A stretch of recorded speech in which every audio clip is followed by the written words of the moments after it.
The sun hung low over the Montana grasslands that autumn afternoon in 1887, and Thomas Wheeler had been riding fence lines for near about 6 hours when he spotted something unusual in the distance. At first, he thought it might be a deer, or maybe a calf that had wandered from the herd, but as his horse brought him closer, his chest tightened with a feeling he couldn't quite name. There in the golden stubble of harvested wheat lay a young woman, maybe 20 years old, and she wasn't moving. Wright Thomas was 53 that year, a widower who had lost his wife Margaret to fever 3 winters back, and in all his years ranching these plains, he had seen plenty of hardship. But something about this particular moment made his hands tremble. On the reins, the woman's dress was torn and stained dark in places he didn't want to think about too carefully, and her breathing came shallow and quick, like a bird with a broken wing. When his shadow fell across her face, her eyes opened, and Thomas saw something in them that would stay with him the rest of his days. It wasn't fear exactly, though there was plenty of that mixed in, and it wasn't pain, though. He could see she had more than her share.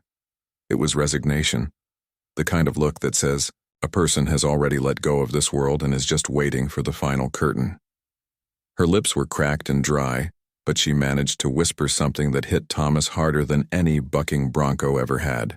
"Please," she said, and her voice was barely, "There, just make it quick." Thomas climbed down from his horse, slow and careful, the way you approach a frightened animal, and he realized his own breathing had gone unsteady. He was a practical man, always had been, and he knew what she was asking, thought he was there to finish whatever terrible thing had been started. Instead, he knelt down in that dry grass and pulled his canteen from his belt, and without saying a word, he lifted her head gentle, as you would a newborn, and brought the water to her lips. The woman's eyes went wide with confusion, and she tried to pull away, but Thomas just kept his voice low and steady. "Easy now," he said. "Nobody's going to hurt you anymore." It took 3 tries before she would drink, and when she finally did, the water seemed to bring her back from wherever dark place she had been drifting toward. Thomas looked her over with the practiced eye of someone who had doctored cattle and horses and the occasional ranch hand, and what he saw made his jaw set hard. She had been shot twice, once in the side and once in the leg, and from the looks of things she had been lying there since sometime the night before. He knew he should ask what happened and who did this, but those questions could wait right now. She needed help, and Thomas Wheeler might have been a simple rancher, but his Margaret had always said he had healing hands. "I'm going to lift you onto my horse," he told her, "and it's going to hurt something awful, but we need to get you back to the ranch." The woman just looked at him with those hollow eyes and nodded. Once Thomas was a big man, still strong despite his years, and he managed to get her up onto his saddle, though she cried out twice and he had to pause and tell her he was sorry. He walked alongside, leading the horse because riding would have jostled her too much, and the journey back to his ranch house took near about an hour. The whole way he kept talking to her low and easy, telling her about the ranch and the cattle and how Margaret used to make the best apple butter in 3 counties. He didn't know if she heard any of it, but it seemed important to fill the silence with something other than pain. When they finally reached the ranch house, Thomas carried her inside and laid her on his own bed because it had the best mattress and Margaret would have wanted it that way. He heated water and found the medical kit Margaret had always kept stocked, and he set about cleaning and binding wounds with the same careful attention he would give to anything precious. The woman drifted in and out, but whenever she surfaced, she seemed surprised to find herself still breathing. 3 days passed that way, with Thomas tending to her like she was his own daughter. He cleaned her wounds and changed her bandages and spooned broth into her mouth when she was strong enough to swallow.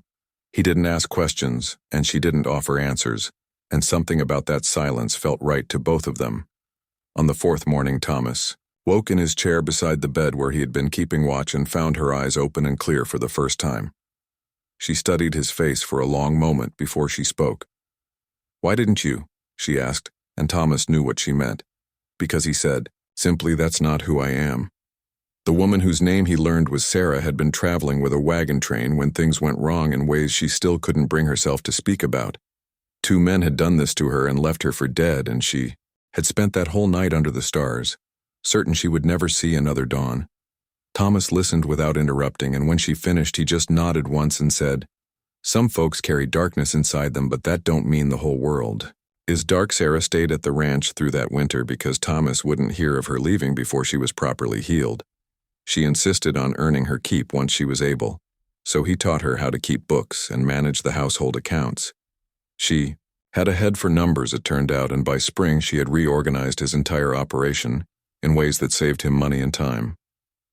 But more than that, they became friends in the way people do when they have seen each other at their most vulnerable.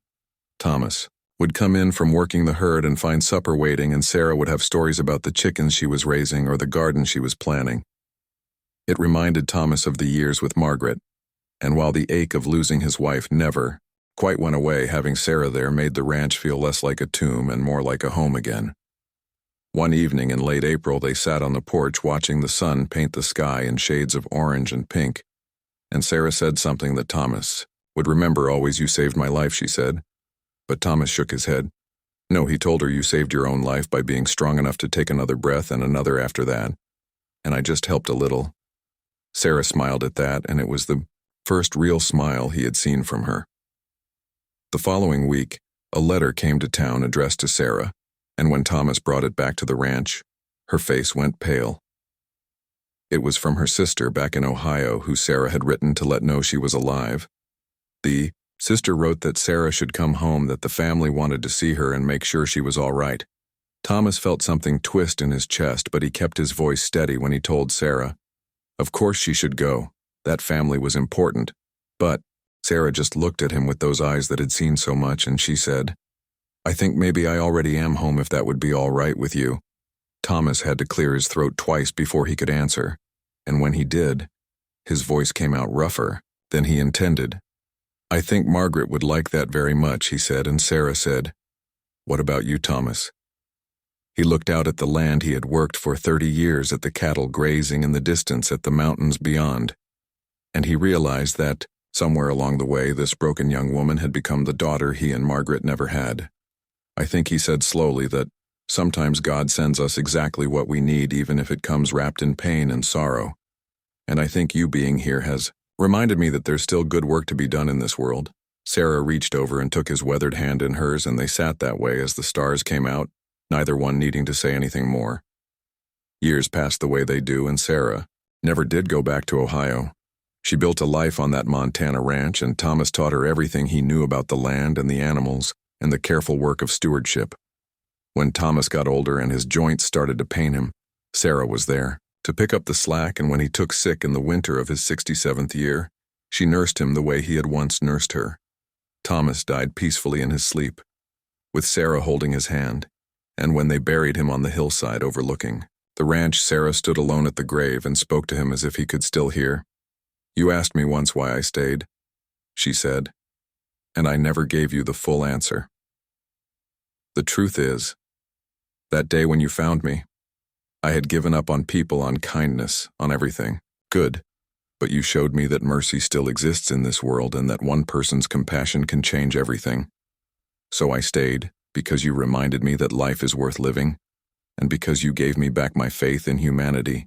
Sarah ran that ranch for another 40 years, and she never married, though she had offers.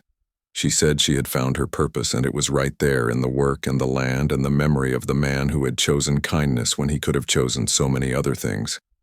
She took in strays over the years, both animal and human, and her ranch became known throughout the territory as a place where people could find refuge when they had nowhere else to go. Folks said Sarah Wheeler had a gift for healing broken things, but those who knew her story understood it wasn't a gift at all. It was a lesson learned from a rancher who had seen a suffering soul and decided that mercy mattered more than questions. When Sarah was old herself and her own time was drawing near, she would sit on that same porch where she and Thomas had watched so many sunsets, and she would think about that day in the wheat field. She thought about how close she had come to never knowing any of this, to never experiencing the life she had built, and she thought about Thomas and how one man's simple act of human decency had rippled out through the years, touching lives he would never know about. The young men and women she had helped who went on to help